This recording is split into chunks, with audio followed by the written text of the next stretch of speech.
여러분 안녕하십니까? 이해하기 쉽게 법률 상식을 전해드리는 텍스의 투시경입니다. 이번 시간에는 이 재산상의 권리는 세월이 흐르면서 생기고 소멸한다. 매매 후 선 이전 등기해주고 10년이 지나서 생긴 일라는 주제로 말씀 올리겠습니다. 우선 구독, 좋아요, 알림 설정 부탁드립니다. 여러분 중에는 아직도 이 취득시효와 소멸시효에 관하여 이해를 못하시는 분들이 많습니다. 남의 소유라면 100년이 지나도 돌려줘야지 20년 점유하였다고 취득시효로 빼앗으려 하면 말이 되느냐, 아니면 한 번 빚을 지면 대를 이어서라도 갚아야지 일정 기간 지났다고 소멸시효가 완성되었다 하는 이유로 떼어먹으면 되겠느냐 라고 서슴없이 말하는 분이 있습니다. 이는 완전히 시대에 뒤떨어진 생각이고 하루빨리 고치지 아니하면 이 시대를 살아가는 데 있어서 애로가 많을 겁니다. 이 부동산에 관하여 매매 계약을 체결하였으면 제때에 잔금을 받고 소유권 이전 등기까지 하여야 마무리가 되는데, 잔금을 수령하지 아니한 상태에서 먼저 선 이전 등기를 한 후 서로 믿고 10년이 지났습니다. 그 후 어떠한 일이 벌어지는지에 대하여 실제로 있었던 사건을 토대로 설명드리겠습니다. 민법 제162조 1항은 채권은 10년간 행사하지 아니하면 소멸시효가 완성한다. 2항 채권 및 소유권 이외의 재산권은 20년간 행사하지 아니하면 소멸시효가 완성한다 라고 규정하고 있습니다.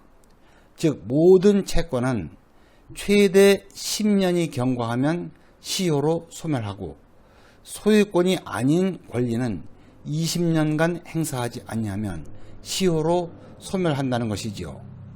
이 참고로 이 점유권은 점유를 상실함으로써 점유권 그 자체가 없어지기 때문에 점유권이 시효로 소멸한다는 것은 논리적으로 상상할 수가 없습니다.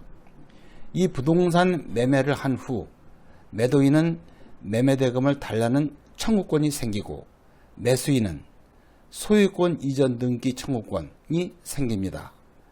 이 매도인의 매매대금 청구권이나 매수인의 이 소유권 이전 등기 청구권은 모두 채권이기 때문에 지급 기일로부터 10년이 경과하면 소멸시효가 완성되어 소멸합니다. 돈 받을 채권만이 아니라 모든 청구권은 이 채권이라는 사실, 이 기회에 알아두시기 바랍니다. 다만 이 중요한 사실은 이 매수인의 이 소유권 이전 등기 청구권은 예외적으로 매수인이 매매 계약 이후 매도인으로부터 인도받아 점유하고 있는 경우에는 소멸시효에 걸리지 않는다는 것이 대법원의 입장입니다. 매도인의 이 매매대금 청구권과 매수인의 소유권 이전 등기 청구권은 소위 동시이행관계라고 하여 당사자 일방은 상대방이 그의 의무를 이행하기 전까지는 자신의 의무의 이행을 하지 아니할 권리가 있습니다.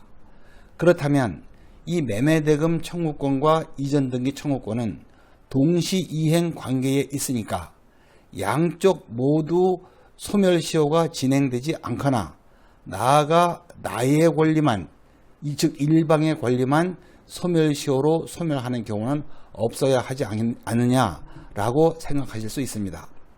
그러나 그렇지 않습니다. 이에 대하여 대법원은 부동산에 대한 매매대금 청구권이 소유권 이전 등기 청구권과 동시이행의 관계에 있다고 할지라도 매매대금 청구권은 그 지급기일 이후 시효의 진행에 걸린다 라고 했습니다. 즉 청구권은 신속히 행사하라는 소멸시효 제도의 취지에서 그런 해석을 하는 것이기 때문에 동시이행 관계 여부를 떠나서 소멸시효에 걸린다고 해석하는 것입니다.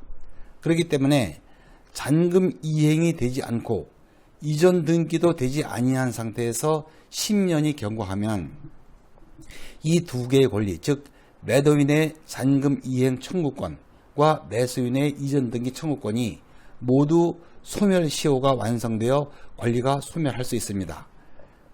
경우에 따라서는 이미 지불한 이 계약금과 중도금에 대하여 반환해 달라는 청구권도 소멸시효가 완성되어 소멸할 수가 있습니다. 좀 황당하다고 생각되시나요? 참고로 이 채권자가 돈을 꾸어주고, 즉 대여하고 이를 담보하기 위하여 근저당을 설정하는 경우가 있습니다. 근저당이 설정되어 있다고 하더라도 그 채권은 소멸시효로 소멸할 수가 있고, 그 채권이 소멸하면 이 피담보 채권이 없어졌기 때문에 그 근저당 등기는 말소될 수 있다는 사실, 이 기회에 알아두시고요. 또 주택임대차 보호법에 적용을 받는 임대차에 있어서 임대기간이 경과한 이후에 임차인이 보증금을 반환받지 못하였다는 이유로 이사를 가지 않고 그 임차 목적물을 계속 점유하고 있다면 임차인의 그 임차 보증금 반환 채권은 소멸시효가 진행되지 않는다는 것이 대법원의 입장이라는 사실을 참고하시기 바랍니다. 그리고 당사자 일방이 이행을 지체하거나 이행 불능이 되었을 경우에는 그 상대방은 계약을 해지할 수가 있는데, 계약을 해지하려면 자신의 권리가 살아 있어야 합니다. 그런데 이와 같이 자신의 권리가 소멸시효 완성으로 소멸한 경우에는 이 권리가 없어졌기 때문에 계약을 해지할 수 있는 대상이 없어져서 해제권을 행사할 수조차 없게 됩니다. 제가 지금 말씀드린 사항은 제가 지어낸 얘기가 아니고 모두 대법원 판례에 근거한 것들입니다. 이 본론으로 돌아와서 잔금을 받지 아니한 상태에서 선이전 등기를 하고 매수인이 그 부동산을 점유하고 있는 상태에서 10년의 기간이 경과하였습니다. 이상 설명드린 바에 의하면 매수인은 이미 이전 등기를 받고 점유까지 하고 있으니까 상대방인 매도인으로부터 더 이상 받아낼 것이 없어서 손해날 것이 없습니다. 그런데 이 매도인의 이 잔금 지급 청구권은 10년이 경과하여 소멸시효가 완성되었습니다. 그리고 이 매도인의 그 잔금 그 청구권은 잔금 지급 기일로부터 10년의 소멸시효가 진행되는 것이지, 그 토지의 소유권을 매수인에게 이전해 준 때로부터 10년의 소멸시효가 진행되는 것이 아니어서 이전 등기 날짜를 따지면 10년이 되지 않았다고 해서 소멸시효가 완성되지 않았다고 주장해도 소용이 없습니다. 물론 이 경우 매수인이 소멸시효가 완성된 사실을 내세우지 않고 그 잔금을 지불하겠다고 하면 아무 문제가 없는데, 실제 있었던 그 사건은 매수인이 혼자 살고 있다가 사망하고 그 상속인들은 난생 처음 보는 사람들이었습니다. 그 상속인들은 아무것도 모르는 상태인데다가 매도인에게 좋지 않은 감정을 갖고 있었습니다.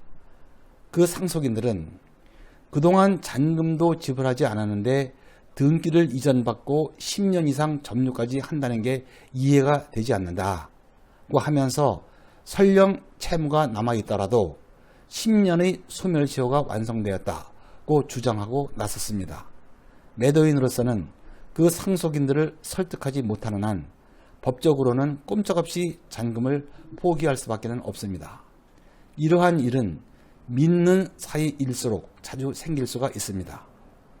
모든 권리는 세월이 흘러도 불변의 상태로 지속되는 것이 아니라 수시로 소멸하고 생기기를 반복한다는 사실을 이 기회에 명심하시고 자신에게 주어진 권리는 신속히 행사하시기 바랍니다. 끝까지 시청해 주셔서 감사드리고요.